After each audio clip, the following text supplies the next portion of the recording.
Hold.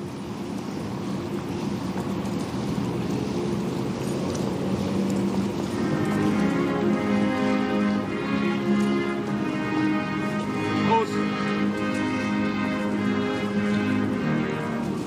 Hold.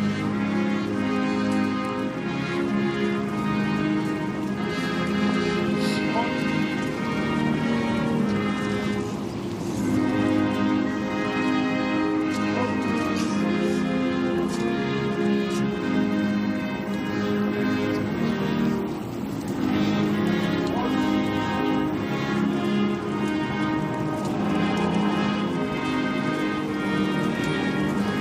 Hold. Hold.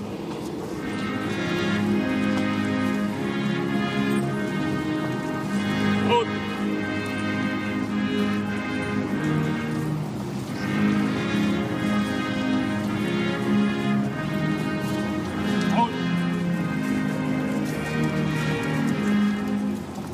Hold.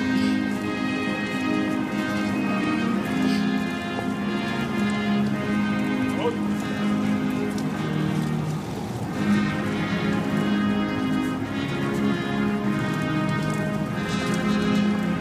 Hold.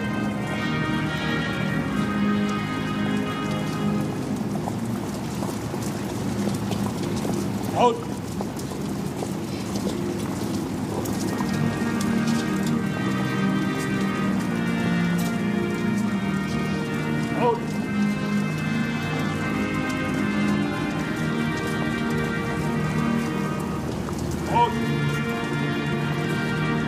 Hold.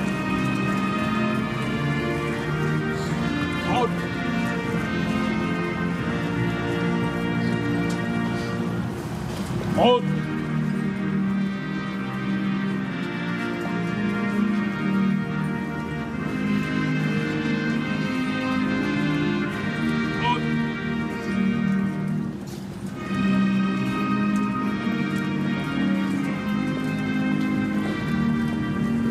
Hold.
Very moving.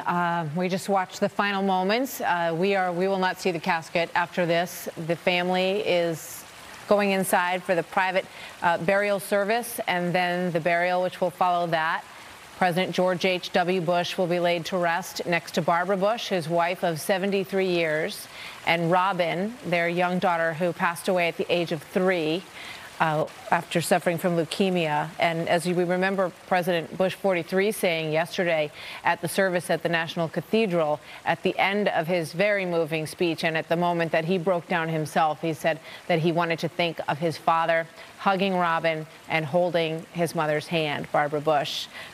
So this is the moment where basically we turn our attention away and we leave it to the privacy of the family. And it has been such a moving ceremony as we have watched all of this be carried out over the last few days. And, you know, Greg, as you said, there are people who, there are cynics, you know, and there are those who sort of want to poke fun at some of the things that he felt so important. And faith obviously was one of those. I think as a society today, some people feel like they're sort of above faith. Yeah. Too smart for faith. And here's a man who was so intelligent and who leaned on it so completely. And what you notice in these ceremonies, even if you aren't religious, and I'm not religious, I understand the value and importance of religion as providing kind of a bulwark and a community for people. It's about people coming together on every day, knowing the people that you live with and the people in your community who you see every Sunday or even more frequently. And it's something that people who are cynics, there are people who are agnostic, who understand completely the value of religion. And you see it in events like this, that how important faith is, sharing it with your family, and it is incredibly moving to see. So the grandson said today, he said, you know, that his grandfather told him that God loves us all, but there's a price to God's love. We have to be good to one another.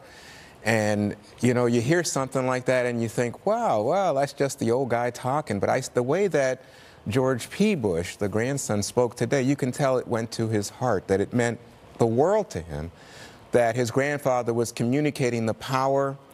I was thinking power of God, but I think it's the power of faith across generations that says this binds us and that I'm not leaving. I'm here with you. That's a You know, I mean, that goes back to Jesus himself. So I think that's the spirit that I got from listening to the grandson today. The other thing I wanted to quickly mention was that apparently he said that on his gravestone, all he wanted was his Navy number, his identification number, basically his tags, and the inscription that he loved Barbara very much. So how appropriate that he's going to be next to his sweetheart. Yeah, it's really remarkable how all of the members of the Bush family have really come to this moment in such a graceful and beautiful way. If you think about the grandchildren and the sons and the daughters, and everyone has really risen to the occasion, and it's so got to be so heartbreaking for all of them. But to be in the public spotlight when your father, your grandfather, or your relative passes away in such a public way, and to be able to carry yourself with so much dignity and grace, not just in the words we've heard, but just the way that everybody has just walked and been in the moment. And the flawless execution of the ceremony has also been remarkable. If you think about how important ceremony as a subject is to this country, this is done at the highest level. A presidential funeral, and it's gone on for many, many days, and it's been so well scripted and so well executed, and it's so amazing to watch the flawless execution of a ceremony like this. And the music playing, it really gives you the chills, and it makes you think, and it makes you reflect. And I think 41, from what I've heard, Kennedy had a hand in a lot of the scripting of the ceremony, and you can see it play out so perfectly. And the details, they show how important tradition is to him and to that family. But also there's a great deal of restraint and humility, and a lot of the pictures speak for themselves. And he must have anticipated how that train ride would look, and the message that would send, because, you know, it's slower, it's more deliberate. You have to be in the moment, and so many people coming outside outside to greet the trains. It reminded me when President Reagan passed, and as he made his way from the funeral home to the Reagan Library in Simi Valley, how people rushed onto overpasses so they could get a final glimpse and in some way pay their respect. But it also, you know, I look at these things and I think, what can people internalize in their own lives? And if this is a good time for you to talk with your family about how you would want your send-off to be, hopefully years and years down the road. But I think we run from these things in our society, and when we really should embrace the way that we wrap up people's lives and show appreciation while people are still on this earth by making those final details. Apparently, this was 400 pages and 200 pages that President Bush had written himself. And it was something I was thinking about the whole time. It's like, you know, me planning a funeral, it's going to be about 1 page, and it's just going to be like, don't drop the ashes, party hard.